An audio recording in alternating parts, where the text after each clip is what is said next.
Bharatiya Janata party के प्रदेश के अध्यक्ष चौधरी भूपेंद्र सिंह जी, उत्तर प्रदेश सरकार में मंत्रिमंडल के मेरे वरिष्ठ सहयोगी उप मुख्यमंत्री श्री ब्रजेश पाठक जी,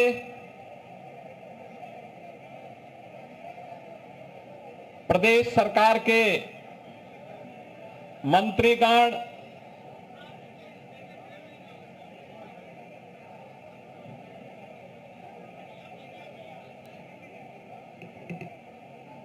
श्री सुरेश खन्ना जी, श्री स्वतंत्र देव सिंह जी, श्री जेपीएस राठौर जी, श्री गिरीश चंद यादव जी,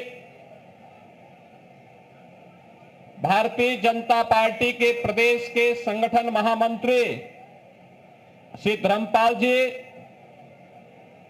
माननीय सांसद ब्रिजलाल जी, श्री संजय सेठ जी, माननीय विधायकगण श्री पंकज सिंह जी, नीरज बोरा जी, श्रीमती जयदेवी जी, योगेश शुक्ला जी, ओपी श्रीवास्तव जी, विधान परिषद के माननीय सदस्यगण श्री गोविंद नारायण शुक्ल जी, उमेश द्विवेदी जी, मुकेश शर्मा जी, अवनीश सिंह पटेल जी, लालजी प्रसाद निर्मल जी, पवन सिंह चौहान जी, भारतीय जनता पार्टी के महानगर के अध्यक्ष श्री आनंद द्विवेदी जी, जिला अध्यक्ष श्री विजय मौर्य जी, आज के इस कार्यक्रम में उपस्थित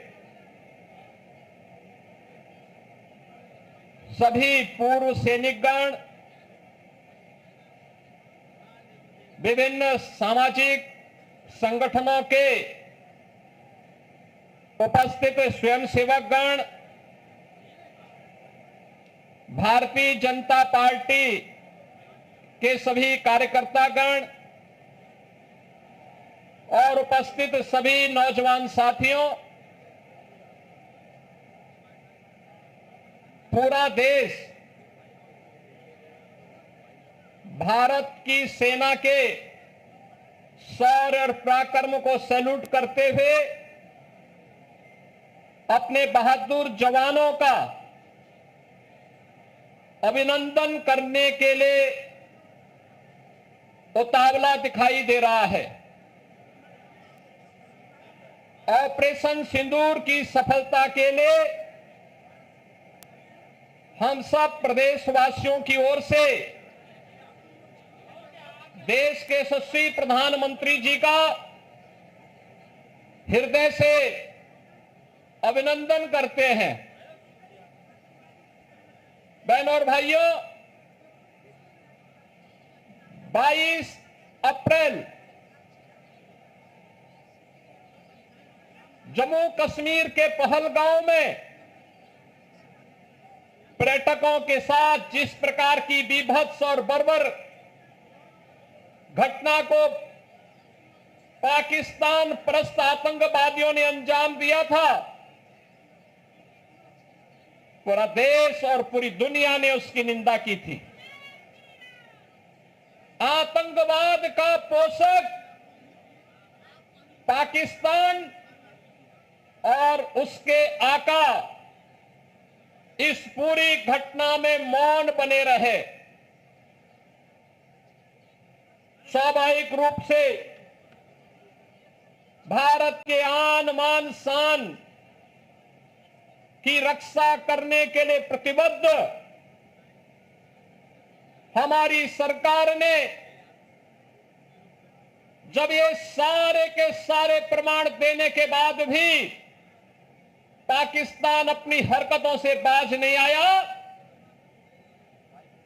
तो अंततः ऑपरेशन सिंदूर का एक अभियान चलाया गया और आपने देखा होगा कि पहले दिन ही 100 से अधिक आतंकियों को और उनके परिवार से जुड़े हुए उन लोगों को जो प्रत्यक्ष रूप से इस पूरे आतंकी घटनाक्रम पर आतंकवाद के विष बेल को पालने पोषने में योगदान दे रहे थे, उनको जिस तरीके से उनके विभत्स कृत्य की सजा दी गई, ये पूरे देश ने भी और पूरी दुनिया ने देखा है और भारत की सेना के बहादुर जवानों के पराक्रम और शौर्य का लोहा भी माना है। पाकिस्तान के द्वारा की गई हिमाकत को जिस मजबूती के साथ भारत के बहादुर जवानों ने, चाहे वो वायुसेना रही हो, थल सेना रही हो या नौसेना रही हो, इन सभी जवानों ने जिस मजबूती के साथ उसका जवाब दिया, दुनिया को संदेश भी दिया कि हम छेड़ेंगे नहीं, लेकिन कोई छेड़ेगा तो फिर उसको छोड़ेंगे भी नहीं। और भारत ने वह करके दिखाया है, जिसके सम्मान में आज पूरे देश के अंदर भारतीय जनता पार्टी के द्वारा ये तिरंगा यात्रा प्रारंभ की गई है। ये तिरंगा भारत के आन मान और शान का प्रतीक है। ये तिरंगा भारत के शौर्य और पराक्रम का प्रतीक है। इस तिरंगा के प्रति सम्मान का भाव व्यक्त करने के लिए, अपने सैनिकों को सर्वोच्च सम्मान देने के लिए और प्रधानमंत्री मोदी जी के प्रति आभार व्यक्त करने के लिए उत्तर प्रदेश में भी आज से तिरंगा यात्रा का शुभारंभ हो रहा है। मैं अभिनंदन करूंगा आप सभी का कि इतनी सुबह भीषण गर्मी के बावजूद आप सब उत्साह के साथ इस कार्यक्रम में भागीदार बनने के लिए आए हैं। आपकी उपस्थिति भारत के सेना के प्रतीक, भारत के प्रतीकों के प्रति सम्मान के अभिव्यक्ति का एक सुंदर उदाहरण है। और यही धैर्य और यही समर्पण का भाव भारत के नागरिकों ने ऑपरेशन सिंदूर के तहत उत्साहित करते हुए देश के सरकार के प्रति और सैनिकों के प्रति यही भाव उस दौरान भी व्यक्त किया। बहन और भाइयों, प्रधानमंत्री मोदी जी का पहले दिन से ही संकल्प रहा है, वह संकल्प रहा है कि हम सब अब जब नए और विकसित भारत की बात करते हैं तो हमारा ध्येय होना चाहिए कि विकसित भारत की परिकल्पना को साकार करने के लिए आवश्यक है कि हम राष्ट्र प्रथम के भाव के साथ कार्य करें। राष्ट्र प्रथम का भाव जब 140 करोड़ भारतवासियों के मन में आएगा, उसकी प्राथमिकता होगी अपने अपने क्षेत्र में उन कर्तव्यों का निर्वहन करने के लिए। जब 140 करोड़ का भारतवासी एकजुट होकर के लगेगा, याद करना, दुनिया की कोई ताकत फिर भारत की ताकत के सामने टिक नहीं पाएगी। और प्रधानमंत्री मोदी जी ने देश की आजादी के अमृत महोत्सव वर्ष में भी यही संकल्प भारतवासियों को कराया था। और आज उसी संकल्प को दोहराने के लिए हम इस संकल्प यात्री तिरंगा यात्रा में सभी शामिल हो रहे हैं। याद करना, जब चुनौती हो, जब किसी प्रकार का कोई ऐसे नौबत आए जो राष्ट्रीय संकट के लिए कहीं कोई स्पेस दे रहा हो, उस समय हमारा धैर्य और हमारी एकता हमारी सबसे बड़ी पूंजी होती है।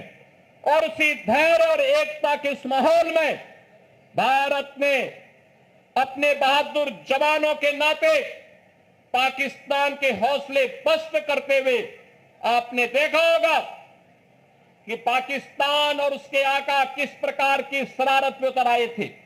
दुनिया ने देखा है पाकिस्तान की बेशरमी भरा वो चेहरा, जिसमें उन आतंकवादियों के जनाजे में शामिल होने के लिए पाकिस्तान के नेता और उनके सैन्य अधिकारी भी उस आतंकी के जनाजे में शामिल होने के लिए वहां उपस्थित थे।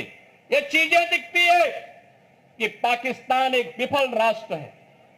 पाकिस्तान ने इन 75 वर्षों में दुनिया के सामने केवल आतंकवाद के बीज बोए हैं और पाकिस्तान ने अपनी विफलता की ही कहानी दुनिया को बताई है। बहनों और भाइयों, पाकिस्तान की विफलता, आतंकवाद को उसके द्वारा दिए जा रहे प्रश्रय और यह आतंकवाद को उसके द्वारा दिए गए प्रश्रय इस बात को साबित करता है कि आतंकवाद एक दिन पाकिस्तान को भी निगल देगा। पूरी तरह खोखला हो चुका पाकिस्तान आज जिस प्रकार की हिमाकत कर रहा है, जिस प्रकार का दुस्साहस कर रहा है, ऑपरेशन सिंदूर उसका जवाब था। और आने वाले समय में तय है कि जो भी भारत की तरफ उंगली उठा करके देखेगा, भारत की बहन बेटियों के सम्मान के विरुद्ध, उनकी सुरक्षा में सेंध लगाने का कार्य करेगा, उसके जनाजे में कोई रोने वाला भी नहीं मिलेगा। यह भारत का संकल्प मजबूती के साथ प्रधानमंत्री मोदी जी ने अपने संकल्प में और अपने संबोधन में व्यक्त किया है। हम आभारी हैं प्रधानमंत्री मोदी जी के, जिन्होंने देश के अंदर पूरे देश को तो एकजुट रखाई, साथ साथ कल स्वयं पंजाब के आदमपुर में जाकर के बहादुर जवानों के हौसले को भी बढ़ाने का काम किया है। मैं आज के इस अवसर पर देश के बहादुर जवानों का हृदय से अभिनंदन करता हूं, पूर्व सैनिकों का अभिनंदन करता हूं। आप सभी नौजवानों का राष्ट्र के प्रति समर्पण के इस भाव का अभिनंदन करते हुए आप सबसे इसी बारे में कि जो निश्चित दूरी है, उस दूरी में केवल और केवल भारत माता की जय के नारे लगाते हुए, वंदे मातरम का उद्घोष करते हुए, भारत के बहादुर जवानों के प्रति सम्मान का भाव व्यक्त करते हुए हम पूरी शालीनता के साथ जाएंगे। इस विश्वास के साथ मैं एक बार फिर से आप सभी का हृदय से स्वागत करते हुए इस पूरे कार्यक्रम के माध्यम से उत्तर प्रदेश वासियों की भावनाओं को भारतीय सेना को समर्पित करते हुए अपनी वाणी को विराम देता हूं। धन्यवाद। जय हिंद। मेरे साथ बोलेंगे भारत माता की जय, भारत माता की जय, भारत माता की जय, वंदे मातरम, वंदे मातरम, वंदे मातरम। धन्यवाद माननीय मुख्यमंत्री जी। को आप सुन रहे थे। सीएम योगी आदित्यनाथ सीधे अपने भाषण में कहते हुए नजर आए हैं। यहाँ पर अब तिरंगा यात्रा को रवाना कर रहे हैं, लेकिन उन्होंने साफ कहा कि भारत अब वो भारत नहीं है जो छोड़ देगा। अगर आप छेड़ेंगे तो भारत छोड़ेगा नहीं। विशाल इस वक्त हमारे साथ लगातार बने। विशाल का एक बार फिर से हम रुक कर रहे थे। विशाल, अब यात्रा रवानगी की ओर है क्योंकि सीएम का संबोधन हो चुका है।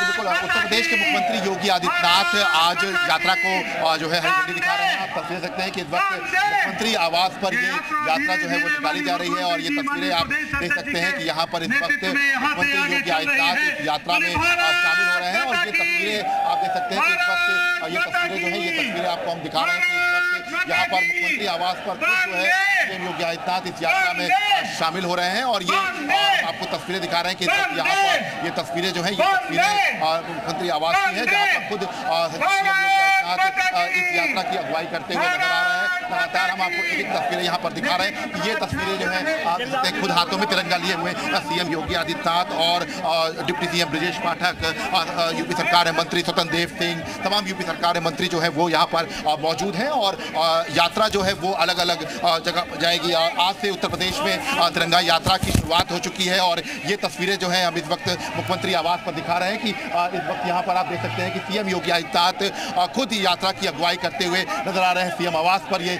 यात्रा जो है निकल रही है और यहाँ से समता मूलक और 10 नब्बे चौराहे तक जाएगी। तो फिलहाल ये तस्वीरें जो है ये तस्वीरें हम आपको दिखा रहे हैं कि सीएम आवास पर इस यात्रा की जो अगुवाई है वो की गई है। और ऐसे में यहाँ पर तमाम जो लोग हैं वो यहाँ पर इस यात्रा में जो है शामिल हो रहे हैं। और ये देखिए आप देख सकते हैं कि तमाम यहाँ पर लोग हैं वो दिखाई सुरेश खन्ना जी हैं, उनसे बात कर लेते हैं। आज शौर्य जो सेना का है वो दर्शाया जा रहा है। आप लोग